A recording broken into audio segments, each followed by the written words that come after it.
Hey everyone, today I'm talking to Rishika Jhamb, and she is a product marketing expert and former head of growth at Proto. Rishika, thank you so much for coming on to the show. Welcome. Thanks for Thank joining you.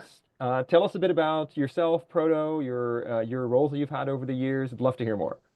Well, thanks for having me. And I was really excited to receive your message. And yeah, I mean, as you mentioned, a product marketing expert. I started my career years ago, too long ago, as a freelance content writer, actually. And I think what I did well was basically take businesses and people and bring them together, be that bridge. And that's what is now has become product marketing. So that's more to do with products and businesses and customers.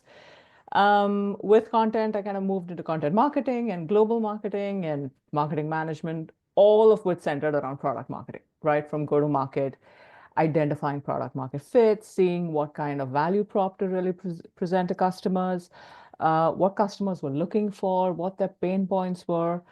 And this was for more than just the acquisition, more than just your top of the funnel. It was for getting those, signups, getting those leads in, and then also seeing what we could do to improve the process and the conversion at every Hmm. stage of that journey. So I've worked with a lot of B2B tech, enterprise customers, also some product-led growth. They have their own unique challenges. With product-led growth, you need a heavy focus on product marketing.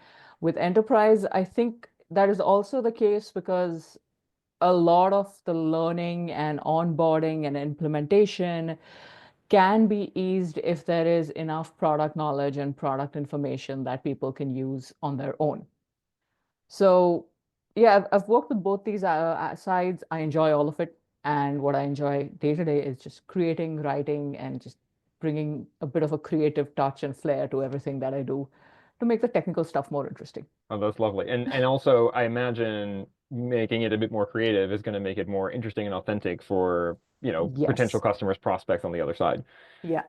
I mean, there is not, I don't think there's anything shorter than a customer's attention span now. If it was short Yeah. to begin with, it is getting shorter and shorter with the new forms of content and the new formats that are gaining traction. So, Yeah. yeah, that creativity, that storytelling, I think is more critical today than it's ever been before. Yeah, definitely. So maybe that's a nice segue into kind of your some of your biggest wins and challenges in driving growth. What have you seen that's worked really well, and what have you seen that's worked not so well? What tends to not work well, I think I'll start with that, is if you try to sell things to people who don't know you, if you try to convince people to buy from you when they've never heard of you, when they have no reason to trust you. And I think that's where demand generation is as critical as it is. Nobody's really in the market ready to buy.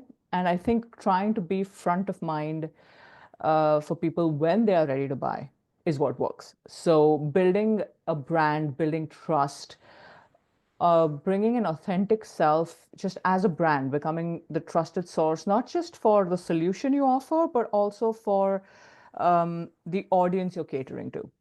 So, for example, when I develop buyer personas, I include personal goals within my buyer persona. Hmm. So everyone goes into work every day with, their KPIs to tick off, but they also have this personal validation need. They also have this desire to be personally liked or personally appreciated, their creativity to be appreciated, for example. And I think catering to that side of your audience is critical. And that's where brand awareness, demand generation, and really speaking to your audience comes in. That works well only if you know who your audience is. If you Hmm. skip that part, if you skip your, buyer persona, your ideal client profile, all that research, you don't speak to your customers, you try to sell to the person you've perceived as buying, you're going to fumble sooner rather than later. Hmm. Yeah. And so I think that's what really works. I think that crux of understanding who you're selling to, understanding who you're speaking to, and then catering to their needs is really what works in every format. So whether that's right from the top of the funnel content you put out or a very specific product tour you're putting together or the documentation you're putting, it really depends on which part of the journey you're focusing on, but you need to know who you're speaking to and what their pain points are. Quick wins, let's just throw a bunch of ads out and hope something sticks, not the way to go. Good start, but not the way to go. So, I mean, it sounds like you have some experience on that front. Like, have you tried that sort of quick wins approach? What's your biggest sort of quick win where you're like, well, just start with that, but go and build your buyer persona at the same time, so you can sort of come more prepared in, let's say, 3 months. I think I usually end up entering my roles at a point where that has already been done. And now I'm like, okay, you've done this. It's not working, or it's working limited. We need more. So let's do the research and then fine tune. That being said, though, I do find some benefit in at least having, starting with a base persona, a base audience, and doing some wider like search ads or LinkedIn ads just to see what kind of response you're getting. I think Hmm. that also puts in a lot of data into fine-tuning those personas and Yeah. fine-tuning what people are actually searching for. Because you can start somewhere, but if you don't use your data from all your campaigns and the response you're getting to keep fine-tuning this, your buyer personas are not going to work. Yeah. Yeah, 100%. And so that's really a really good insight on getting the information that you need in order to formulate your buyer persona and really lock it Yeah. down. So what kind of other data points, what are the kind of top three data points that you think people should use or look at when they come up with their buyer persona? I would recommend actually looking at their data points, the KPIs that are critical for them. So, for example, when I was creating a persona for a product manager, downloads of an app, retention rates, churn rates, those are critical for product managers. So I look at that data point when making my buyer persona. Other than that, I would look at the kind of tools that they want to use. It's fine for me to say product manager should use product analytics, but do they want to? Maybe they don't. Maybe they find an NPS score better. Maybe they find just maybe they want to use some in-app notifications without the specific tool I'm selling with as many features as it has. So looking at the tools they want to use, looking at what metrics are important for them, and one that I personally like to look at a data point is it again goes back to looking at them as people more than somebody in a designation, is the interpersonal relationships they need to cultivate, the kind of collaboration they need to do in their role, the communication preferences they have, whether that's format, channels. So really understanding them as people. I feel Hmm. like that's a data point that often gets overlooked, but Hmm. is very, very critical. Yeah. So how do you uncover that information? Do you do stakeholder interviews, customer interviews, or is there another way that you're ideally gathering that information? Ideally, customer interviews and stakeholder interviews helps. What I have done in the past when I've not had access to customers directly is get in-depth responses from sales teams and customer support or customer success teams Yeah. who are closest to these persons. The other thing I do is I pretend that I'm a product manager and I'm just figuring my way around. And then I go into all the information that a product manager would go into, which then makes me realize what they are concerned about. So instead of thinking about product managers as the people I'm selling to, I think of myself as the product manager. And I would do the same if I was, making a fine-tuned persona for a marketing manager. It's easier because I've been in marketing, but Yeah. but it's essentially the same thing. You kind of just get into the head of that person and Yeah. become that person and think about, okay, what would I search for? And it starts rocky, obviously, because you're not a specialist. These are special fields, right? But once you start getting a little bit of research, once you start looking into it, you kind of get on the right track and you identify more and more of this. So let's assume that you've kind of nailed down your buyer persona and you start thinking about your channel mix. Mhm. In your experience, what has been the role of search in your pipeline building? With most inbound, I think search is it's very, very critical to get in front of the buyer, whether they are at a position to buy or not. So, search, I think, is where you get to establish yourself as that trusted source. Hmm. And it doesn't have to be a trusted source for a solution, it has to be a trusted source for a person. So, me as a marketing manager, there are a few thought leaders or a few brands that I would religiously follow because I think they bring important information to me for my day to day. That is who you want to be for your target audience, for your buyer persona. Once they establish that you know what you're talking about related to them specifically, they're Hmm. more likely to trust what you're offering. And they Yep. would actually look to you for recommendations, which then makes your solution one of their preferred choices when it comes to consideration. That is where I think search plays a pretty critical role. Of course, you do have very specific search requirements, such as competitive analysis. I think that's another place search plays a role, because the minute I start researching a solution, what I do is I look at competitors. I will Mm. go to review websites and I'll start looking at competitors, and then I'll go to those competitors. So I think as the funnel, as you go lower in the funnel, also search does play a role.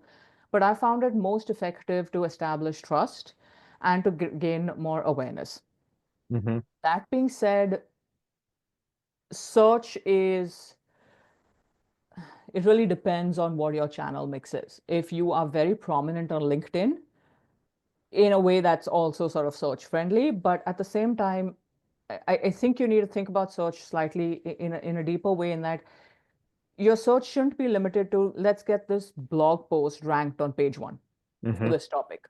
It needs to be a comprehensive solution to specific pain points. And that's why I think over the years, algorithms have changed from stuff with keywords to reduce your keywords and look at intent.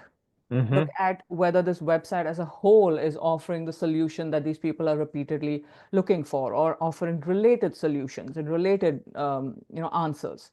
That is, I think, where you need to target proper search results. Yeah. Wow. I mean, I couldn't have said it better. There's these are conversations that, my team and I are having with people every single day.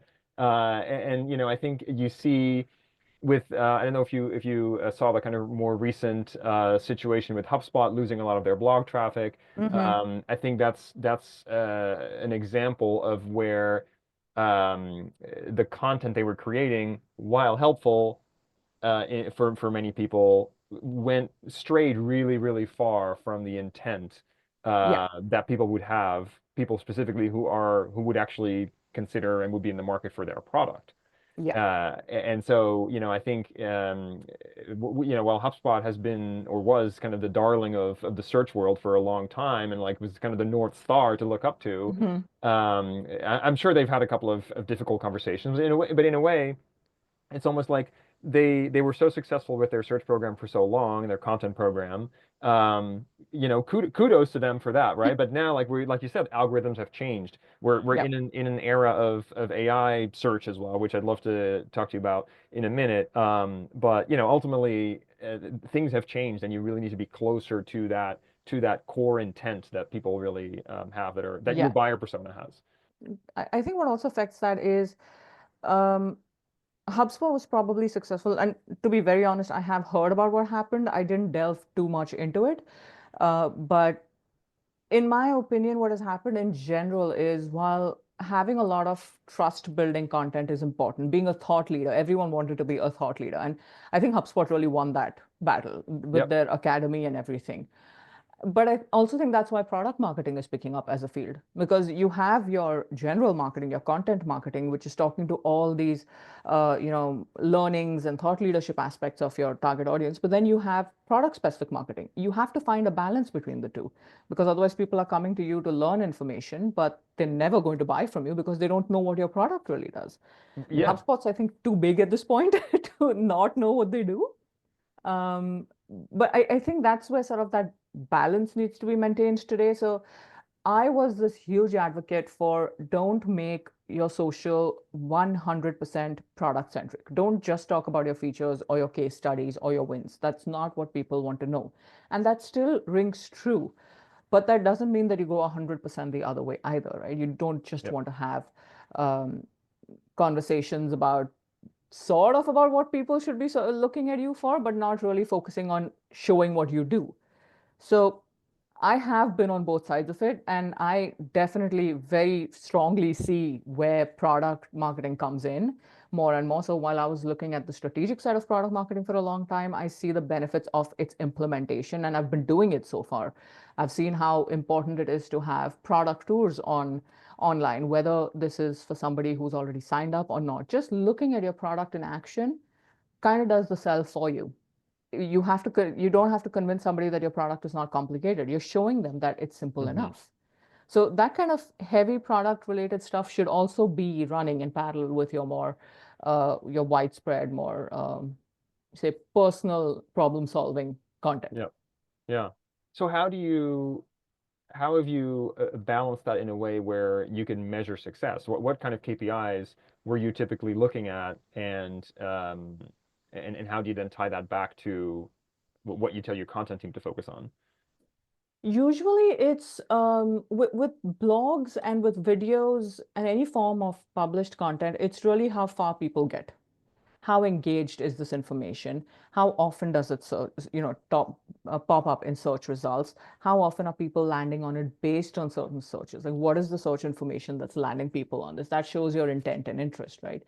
So those are the kind of things that I think you need to focus on. With videos, it's watched percentage. At what point are you completely losing focus? That then determines how long should my videos be and how much should I, go on about something unrelated in my video. Um, so for me, it's really engagement. I think engagement is key. And that really influences engagement and of course source of engagement. Who searches for what, lands on your, content, stays how long, Yeah. and that correlation and that causation. So those are the things that I would focus on a very high level. So thinking about the C-suite then coming in and going like, okay, how is our content marketing performing? How many leads and sales are we getting? How many demos are we driving from this? How do you sort of take that next step to get to that point?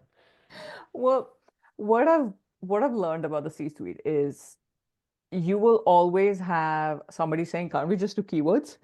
And you'll always have somebody saying, oh, but you publish weekly and we haven't seen any leads coming from this content. And the one conversation you have to have with them is it's a marathon, not a sprint. B, this is one tiny pillar in a whole, this whole little plate of offerings we have. So you can't look at it that independently. And I've had people like even when, a few years ago when I was interviewing for a role, I actually had someone directly ask me, how many blog posts do you need to publish a month to get so many leads? And I said, I don't think we can work together because this is not how it works. The short answer is some people get it, some people don't. Yeah. Um, what works in your benefit is in many of the companies I've been with, sales has been predominantly inbound and seeing the results of multiple activities together, Yeah. they get convinced that, okay, this is multiple activities together because you can say, okay, when we just had the blog, we had so much pipeline. When we have blog and social, we have so much pipeline. We have blog, Yeah. social, paid ads, we have so much pipeline. This is obviously a comprehensive way to look at things, and that's how we'll see success. So that does help. Yeah. Yeah, I totally get that because it doesn't ultimately depend. Success doesn't come from or depend on one or two channels. It's Hmm. like your overall marketing mix and feeding into that buyer persona. Yeah. Yeah, that makes total sense. So let's change tacks a little bit and go back to kind of the future of search and AI Hmm. specifically. Well, how have you seen search behavior evolve and specifically in the context of AI search engines? We have Search GPT, we have Perplexity, Google's Hmm. AI overviews. How do you see this? Where do you see this going?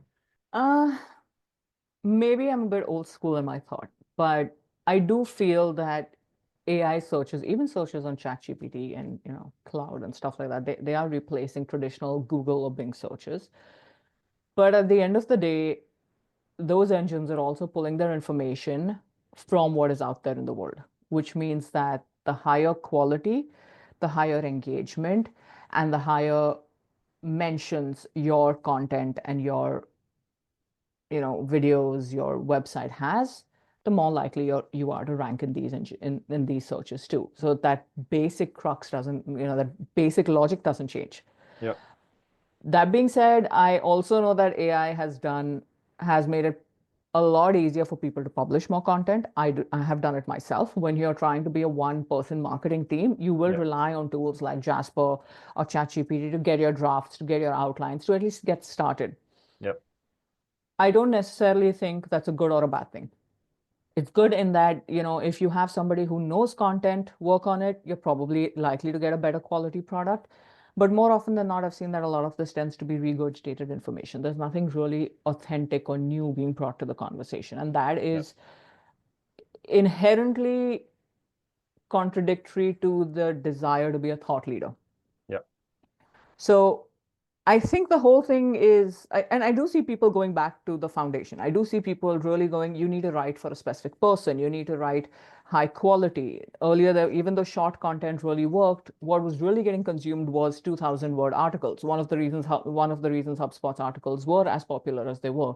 Today, it's 800,000 words. That's the sweet Yep. spot that people want to read. So I think if you pay attention to simply what is getting more engagement, how far people are getting in your content, how far people are um, really sticking with you, and why they come to your page, I think that will continue to determine your success even on AI search engines. That being said, I did see some pretty interesting tools on Product Hunt where you could actually basically the SEM rush for AI search.